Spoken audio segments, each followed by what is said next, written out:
ঈদের নামাজ পড়ে বাসায় রেস্ট নিচ্ছিলাম, এই সময় একটা ভিডিও দেখলাম। আমার এক ছোট ভাই, তুমি আসো, সে একটা গ্রামের ছেলে, সে একটা ভিডিও করছে, ওটা আমার দৃষ্টি আকর্ষণ করছে। যেহেতু আমি এমপি, আমার দৃষ্টি তো আকর্ষণ করবেই।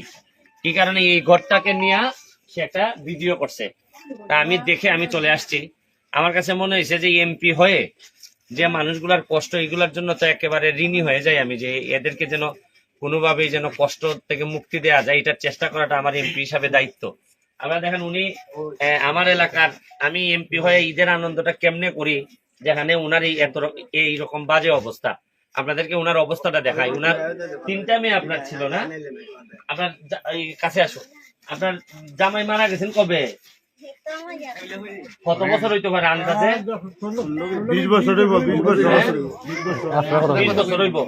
এবার মেয়ে কয়জন আপনি? বিয়া দিলাইছেন নি?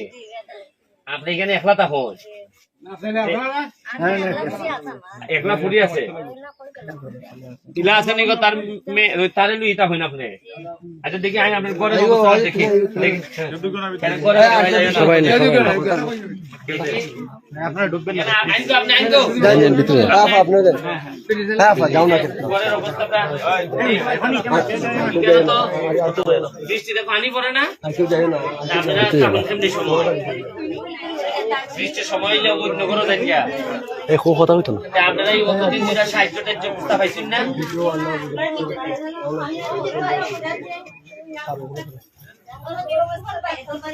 হ্যাঁ, ও ইয়ারে তো সিলাই একটা ব্যবস্থা করে দাও, এবারে ভিডিও করছে। আচ্ছা আও দেখি, আও দেখি, আও আও। হ্যাঁ হ্যাঁ হ্যাঁ, ভিডিও করতেছেন। আর এটা খান জায়গা বন্টন হয়ে গেছে গা।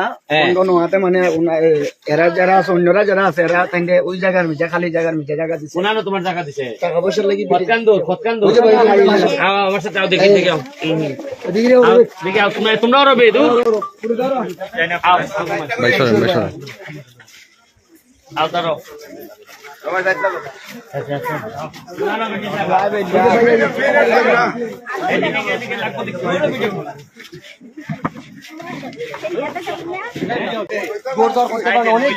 এই জায়গাটাতে ওনার আছে, কিন্তু টাকা পয়সার জন্য ঘর করতে পারে না। ওনার যে তিননে আও কেন, আও আরেক মেয়ে কই? মানুষের করে ও কাজ কাম করে খায়। হয় না, আগলা কই জেলা ওই গো আপা এদিকে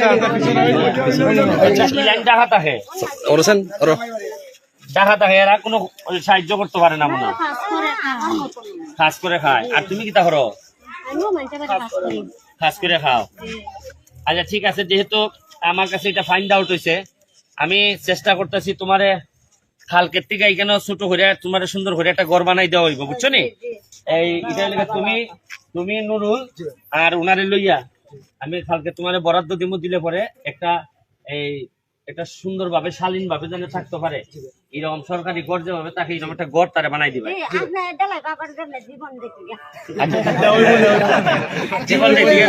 আচ্ছা আমি, তুমি তো আমার চেয়ে তো তোমার বয়স বেশি, গড় এমন ভাবে দিমু, গড় যদি নষ্ট হয়ে যায় আমি তো আর নষ্ট হইতাম না, আমি আবার দহাইলে বানাই দিব। তুমি চিন্তা করো, দোয়া রইল। Thank you. আসলে প্রতিটা কষ্টেরই একটা, আমার কাছে মনে হয় যে একটা রেসপন্স আছে। হয়তো ওনার কপাল ভালো, একটা ভিডিও আসছে, আমি তারও ধন্যবাদ জানাই, একটা ভিডিও করে দেখাইছে।